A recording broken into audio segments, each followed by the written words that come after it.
It's the Fitness Lab Pittsburgh podcast, a new episode every week. A podcast about movement, part of making your life complete.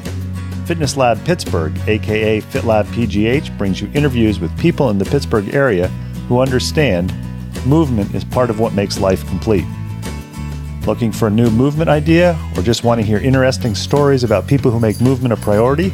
This is the podcast for you. Whether you consider the gym, dojo, or fitness studio your third place, or just want to learn more about movement, activity, and fitness to enhance your life, give FitLabPGH a listen. We interview locals in the Pittsburgh area who make Pittsburgh a great place to move. Subscribe to us on Apple Podcasts, Stitcher, or Google Play, or check out our website for other subscription options. Subscribing is free and gives you notifications when we release new episodes. Each podcast episode will be long enough to pique your interest and short enough to hold your attention. Have an idea for an episode? Know somebody we should interview?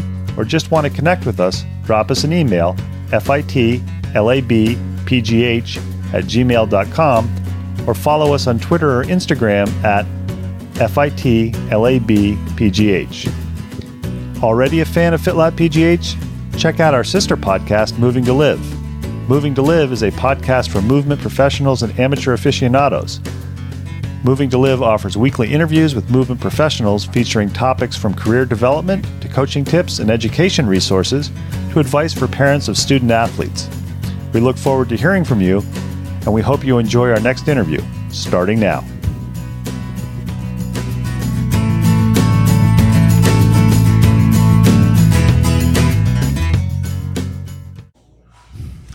FitLabPGH back with another podcast interview. This is the third time we are at today's location. We were fortunate enough about 8 or 9 weeks ago to do an interview at Reed & Company, and we've done another one since then. And the first time we did the interview, the owner said, anytime you want to use my back room for interviews, you're more than welcome to, except for the next 6 weeks or so when the World Cup is going on, because we have World Cup viewing. And as we tried out some of the food at Reed & Company, we realized that they had an interesting story to come and tell. And the fact that they're doing fast, casual food that doesn't use animal products is something that's unique to Pittsburgh. And it's very clear from talking to them that Reed Putlitz, who is the owner of Reed & Company, cares about the environment. And he is also interested in healthy food. And if you don't eat well, you cannot move. He's also an avid soccer fan. And what fascinated me the first time that I interviewed him is the fact that he does not come from a food background. He comes from Oregon, and he has a really interesting story to tell. So, Reed, thanks for taking a little bit of time to sit down and talk to FitLabPGH. Thanks for having me. My question that I always want to ask people that we interview for FitLabPGH, because as a non-Pittsburgh native, it's interesting to me. Are you a Pittsburgh native? If you are, why are you still here? If you're not, why the heck are you here? I am, an Oregon native, a rural Oregon native, and via quite a long stop in New York, where I met my beautiful wife, who is from the beautiful hamlet of Washington, PA.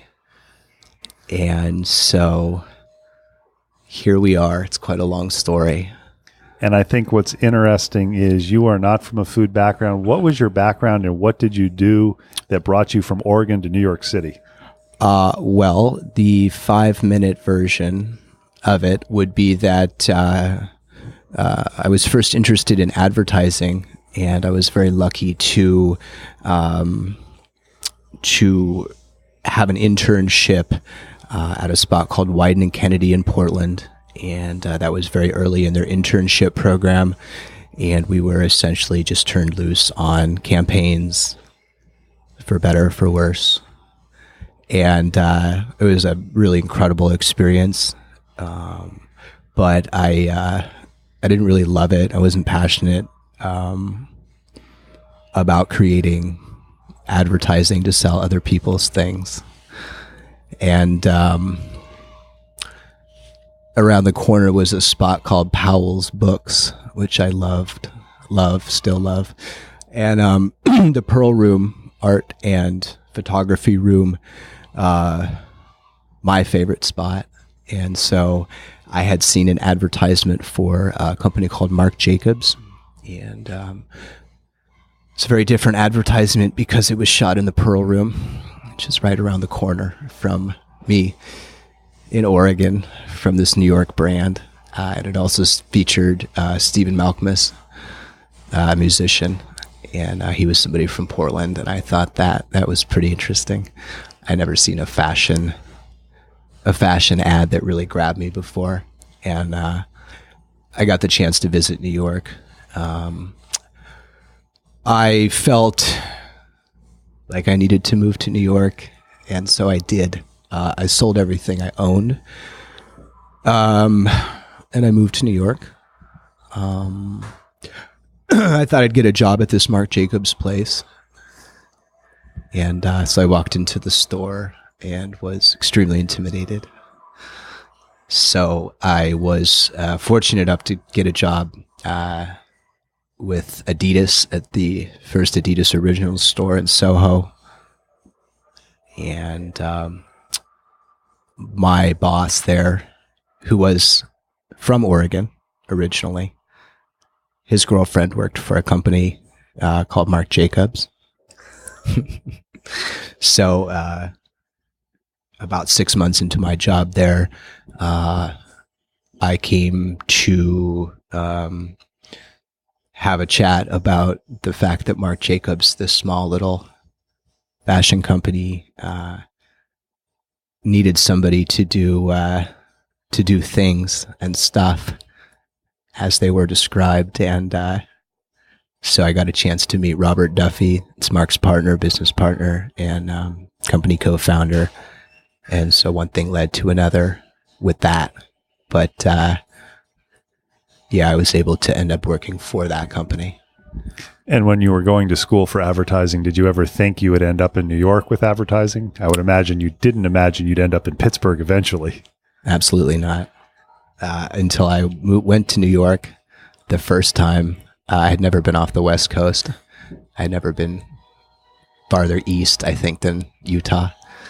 And so, no, never in a million years, especially not being, born at home in rural Oregon, did I ever expect to be in that position now. And to me, as I'm listening to this, what I think is really interesting is your boss at your first job in New York City was from Oregon, but worked for Adidas. And anybody who knows anything about athletic shoes knows that Oregon is where Nike is. Yes. And it's kind of like that to me is just kind of like, wow, I bet there's a story there that we can talk about off recording. So you did this work. You worked for Marc Jacobs for quite a while. You met your wife. You've mentioned when we were chatting off camera that she is a skilled and very knowledgeable and very well renowned handbag designer, so she can pretty much work anywhere.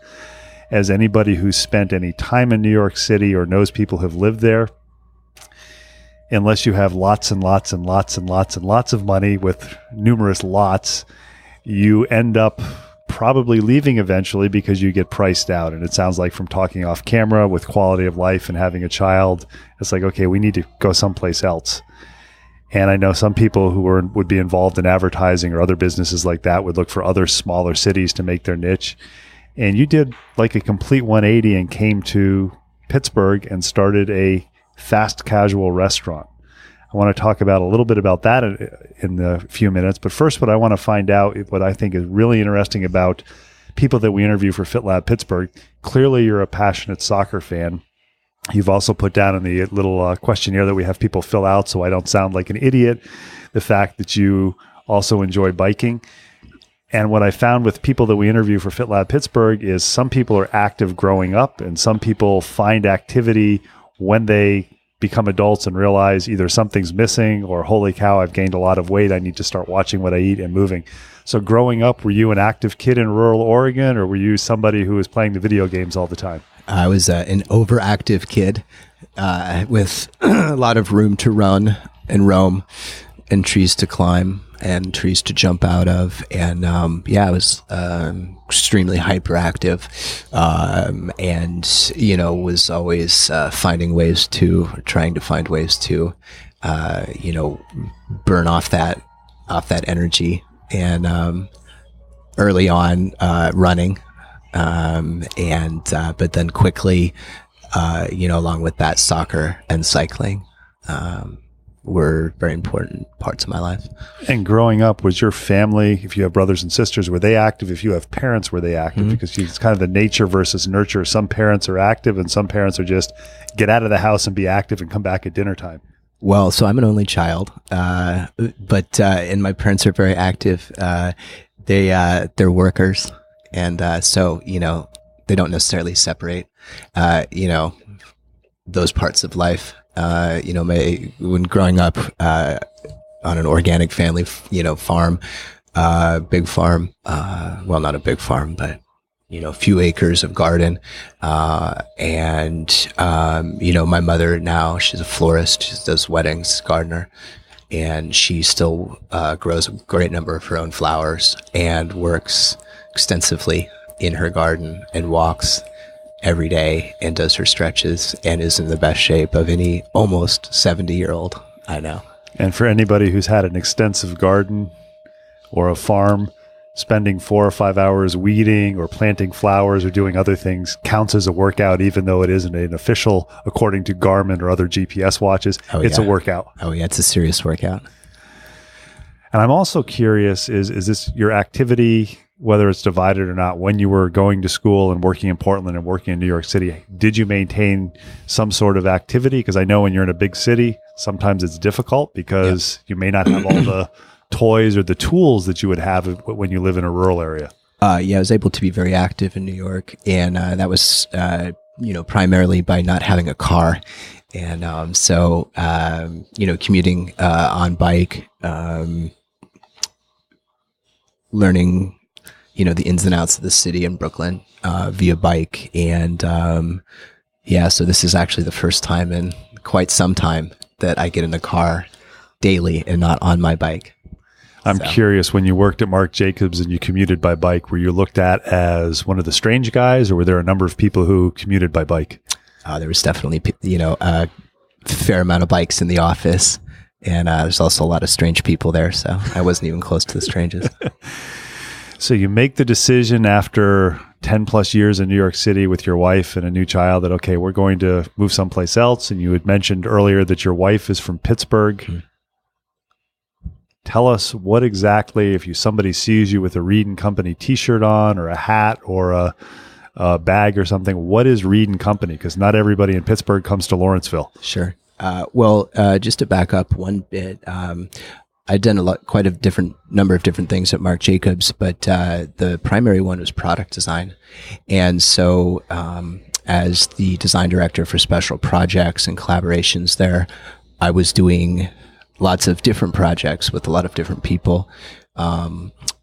We did a small project with Mass Brothers, it's a chocolate company in Brooklyn. And that was a very interesting experience visiting the great smelling factory, and very clean and just different. And but it was still product, still very product focused. And so I had done so many different projects and products that when we decided to come up here and I decided to do Reed&Co. This is a very product focused thing. And the concept was very simple, which was that this was how I was eating in New York. And I was going to a juice bar, to a coffee shop, and then to a bodega or any bodega, and, grabbing the other little essential things. And so, that's the concept for this spot. And, I felt like this was an area that was, like I said, an area to a lot of potential, and a place that somebody like myself, who was not coming from the food industry, was coming from, a place of a consumer, could tell the truth about that, and, just be very open and say, here we are. And, we're going to do it right, and we're going to evolve along the way. And how much did that influence the way you were eating? How much did that come from growing up on an organic farm where you probably had the opportunity to eat better than many people? Oh, yeah. So, when I first opened this spot, we were calling it a healthy grab and go. And I think about my mom being in the garden, pulling out vegetables before dinner, and then just sometimes not even like washing them and just eating them, just in the, starting to eat them in the garden, and, sticking like a carrot in her pocket. And, so I just take that for later. So, kind of that's the first healthy grab and go. So I've been doing this, for a minute, eating like this. And I'm curious, how difficult was it to eat like this in New York City? Not very difficult at all. I'm probably putting you on the spot here, and we'll mark the time so we can edit it out if you don't want it. How difficult, if Reed & Company didn't exist, would it be for you to eat the same way living here in Pittsburgh now? I think it would be challenging, and that's why I'm here. This is a very personal thing, and this is a very, this is a new space, with so many different kinds of things, ways to look at this type of food. And, I would certainly eat very well here, no doubt, but, and of course I'm biased, but I don't think there's really anything here like Reed&Co. And I think what's interesting, we were chatting beforehand, and this is my third time here, and I've tried a number of the foods that you have. You have coffee, so I'm already a big fan, and I'm biased that way. But what I found was interesting is you have a restaurant that doesn't use animal products, and you are not a vegan or a vegetarian. Correct. And I think that is a interesting thing, and I think it also takes home that if you care about what you eat and you care about the product, there is the opportunity to eat a wide variety of foods for many different people. And I found that really interesting. Yeah, I agree. I think that, for me going forward, these, knowing where the food that I eat coming from is extremely important. I think that just my continued evolution, as a person also drives my, eating habits. And, I'm 42 now, and I will continue to evolve and to, hopefully refine the way that, I eat. So I think this is all, it all drives to the same point. I will make no bones about being a restaurant expert, but I know for many quote unquote fancy restaurants that have seats, et cetera, and reservations. And when people think about going out for a meal, you think of that. It's considered a service industry. And you made a specific comment a few minutes ago that Reed & Company is a product. Mm-hmm. Can you kind of expand on that, what it means? Because I know it's fast casual. There are a few seats here, but that's really, from my knowledge as a consumer, that's a different attitude than somebody who is typically in the restaurant business. Yeah, this is, the product is the whole. The product is the whole experience. As much as this is, a plant-based fast casual, this is also very much my interpretation of this lifestyle. And so all these things together, what it looks like, what it tastes like, that's the full package. At the same time, excuse me. At the same time, the product always needs to be the most important thing, and especially in food. So I think that's another reason why I was drawn, to this, because it really does sorts people out. If you don't give them things that they love, they won't come back. I know, as somebody who grew up in rural areas, we talked a little bit. I have a miniature container garden where I grow a lot of greens just because I can get a better quality. And let's talk a little bit more about the product. So Reed & Company is a plant-based fast casual. So you can come in and grab some pre-made foods. There are some foods that you prepare. What about it if you had to pick 3 or 4 important things for people to understand about how it differs from other fast casual type restaurants? Obviously, plant-based is number one. Yeah. So I think it's, as we're, continue to refine the concept, the things that I think are really standing out about it to me is that where we started with cold pressed juice and cold salads, snacks, is now really combining well with all the hot food that we're doing. And I'm always curious. You always see various articles on the web. You can go into various grocery stores now and see it. What exactly is a cold pressed juice? How does that differ from other juice that you might find? So a cold pressed juice is made on a hydraulic machine that does not heat the product at all. And so it goes into a bag in a pulp form, and then that is pressed. And because it doesn't have a rotary blade in the machine, heating up the juice, then it doesn't oxidize. It does not kill those small percentage of good stuff that is destroyed by heat. So it's cold through the whole process, raw and as healthy as it can be. Would that be similar? I'm thinking growing up in upstate New York, there were various apple orchards that made cider where they did cider presses and they pressed the apples. Is this just kind of a continuation or a progression of that with other types of fruits and vegetables? Absolutely. And I'm sure people are going to listen to this and say, well, I've been in places like this and they have cold pressed juices. And how can he do orange juice when there aren't oranges in Pittsburgh? Are you making a effort, or I guess I'm asking is, how do you source your products that you use for the juices and the other thing? Obviously, you want to know where they're from, but there are some things that you have that the environment in Pittsburgh and the climate you can't grow. Sure. So, it's important for us to have, a wide variety of product that, represents the potential of this product, which, you use a great example of citrus. And, so our product's a combination of both, local stuff and then also from around the country. For those stuff, we use the larger suppliers located here in town and, try to find the balance between the two. Because ultimately, we are running a business here. And so we need to, to balance the two. So, that's our approach there. And I'm curious with what you're doing, how are people in Pittsburgh taking it? Because this is, in a good way, different from the typical restaurant if you walk up and down various neighborhoods in Pittsburgh. Sure. Well, we are very fortunate and blessed to have what I think is an incredible regular business and a growing, spreading business to new customers daily.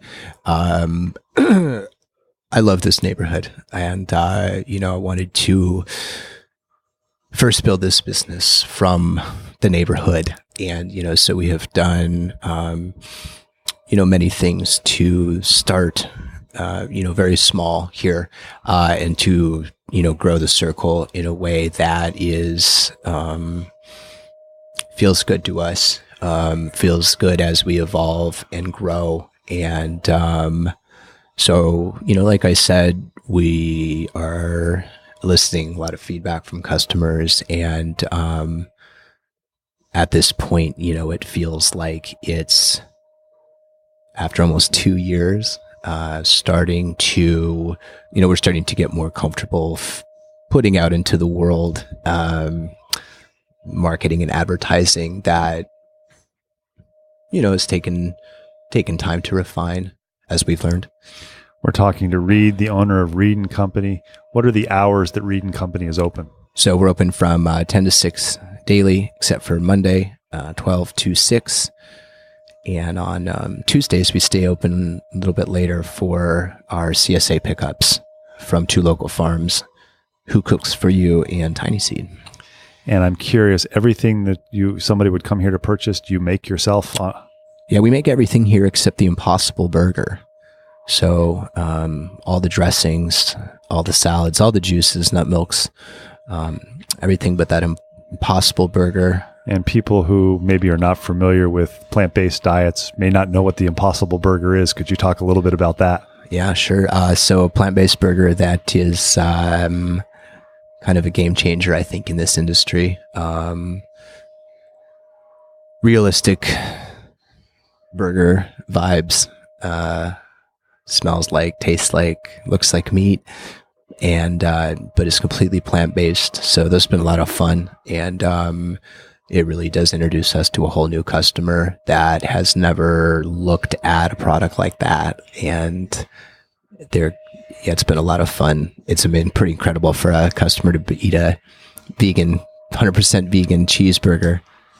We do a little play on the In-N-Out burger, animal style. So ours is I Love Animals style with cashew cheese and coconut bacon. So you can put down one of those cheeseburgers and jump right back on your bike. I'm kind of curious, as somebody who you said you do eat some animal products. Last meal, hopefully 40, 50 years from now, and you had to and you're a burger fan, and you had to choose between the Impossible Burger and a burger where you knew where everything was sourced from that used beef, what would you pick? I'm going to go out on a limb and say that probably I'll go with that Impossible Burger, which would probably be about version 12.0, version 12 by then. So, I'm pretty optimistic about the future in general. So I think I'll probably be excited to see where that product is. I know a lot of people hear plant-based or vegetarian or vegan, and they're like, no, I like my meat. A lot of people, they go into a vegetarian or a plant-based or vegan place and they look at the menu and they're kind of like, I don't know where to start. So somebody's hearing this, maybe they're down here in Lawrenceville, and it's like, oh, I heard that podcast on FitLab Pittsburgh. They come in here. Where do they start? They have no idea what to eat, what to drink. In my case, it would be easy. I'd say, oh, there's coconut water coffee. I'm going to have that. But what else would they look for? I mean, if you had somebody who comes and visits you, or somebody who comes in and has no clue, where do they start? Well, the first thing I'm going to do is probably try to give you a health shot. And you've done that every time we've been here. And my initial thought was, what the heck is this? But they are really good. We're actually going to buy some to take home. So what is a health shot? Yeah, so it's probably, it's a lot of favorite things here, but maybe the health shot, my favorite. So over the counter, 2 ounces of cold pressed turmeric, ginger and lemon, little cayenne, and then our not so secret ingredient, a few drops of oil of oregano. And so it's a natural antibiotic and amazing for digestion and inflammation. And it makes you feel so good. It's also got a little bit of a kick on the back end. It does. It's spicy. And that's how you remember us. So somebody comes in, they have that, and then they want a drink to go. What's the go-to drink, or what would you recommend somebody just starting out? Any of the cold pressed juices or smoothies. Super quick, tasty, refreshing. And like I said, a lot of those things are introductions into the rest of our food. So, that's fitting together well to, have a smoothie or drink a juice while you wait for a, plant-based burger. And that seems to make a lot of sense. And then they're not quite ready for the plant-based burger, but they want some solid food. What's one or two take-homes that you'd recommend or suggest they start with? So we're doing all kinds of amazing bowls and salads and sides. Mediterranean bowl right now has been amazing for us. Really good vegan tzatziki dressing and, all the fixings of chickpeas, romaine chopped with fresh mint, onions, Kalamata olives, tomatoes. So what you're describing just happens to be plant-based. It sounds like whether it was plant-based or not, it would be good, fresh food where you knew where the food was coming from. And it tastes good. And that's one of the most important things. So we're talking to Reed of Reed & Company. I think the most interesting thing, or the best take-home message, is if you follow them on Instagram, occasionally you'll see a post beginning of the day, such and such is on special, or we're having this today. And if you follow them or it pops up on your feed, maybe 4 or 5 hours later, you'll see all done with this. So I think that's kind of a take-home message, that they're making things fresh. If you're ordering a shot or if you're ordering a salad or something like that, it definitely was made that day. And if they're out of it, it just means that was a real popular thing, and keep it on your mind for the next time you come in. As a perfect example, I know we wanted to buy 16 ounces of your shot the last time we were here. And you said, hey, could you possibly get it next time? Because we're down to 1 bottle and I'd like to keep it for customers. So I think that's a take-home message. And now we have a full bottled run of it. So it's ready for you. Reed and Company, we're talking to Reed. Final message, somebody's listening to this, they're going, what is it? I'm still not sure. Give them the 30-second sales pitch for what Reed and Company, the product is. So Reed and Company is a plant-based fast casual experience. And the motto, the tagline here, unregistered, untrademarked, modern by nature. And so when you come into this space, you can experience all your senses, play great music, have a lot of art, design for your eyes. It smells great. And at the core of it, though, is a product-based experience, plant-based food that's accessible. It's convenient, fits into your life rather than working your life around this kind of food. I guess ultimately it's about movement, about keeping moving, about either coming in and out of here quick to get on with your busy life and keep moving, or eating food that helps you, facilitates your movement and your life, your busy life. So that's what it's about. And the other thing that I have found really, really cool each time I come in is right when you walk in the door, he has a classic Cannondale mountain bike. So if you're a bike rider, come in and check out a Cannondale mountain bike from sometime in the 1980s, which is really cool. 1986, 24-inch wheel in the back, 26 in the front. So it's a mullet, party in the back, business in the front. And that was back when Cannondale made their frames in the U.S. Reed, I want to thank you for talking to FitLab Pittsburgh. And if you are in Lawrenceville, take a walk along Butler Street and check out Reed and Company. Thank you.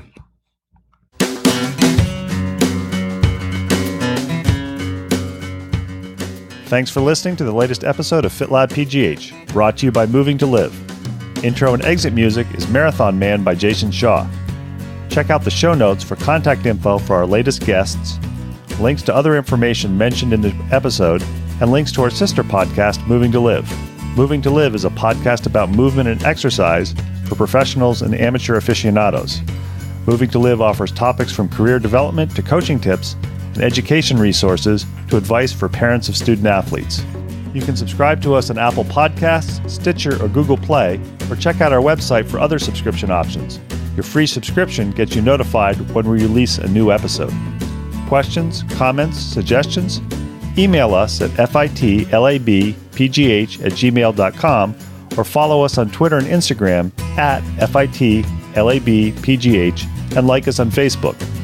If you enjoy our podcasts, please tell your friends about us and consider leaving us a review on Apple Podcasts. Make FitLabPGH a go-to place to learn more about movement in the Pittsburgh area. Until next time, keep on moving.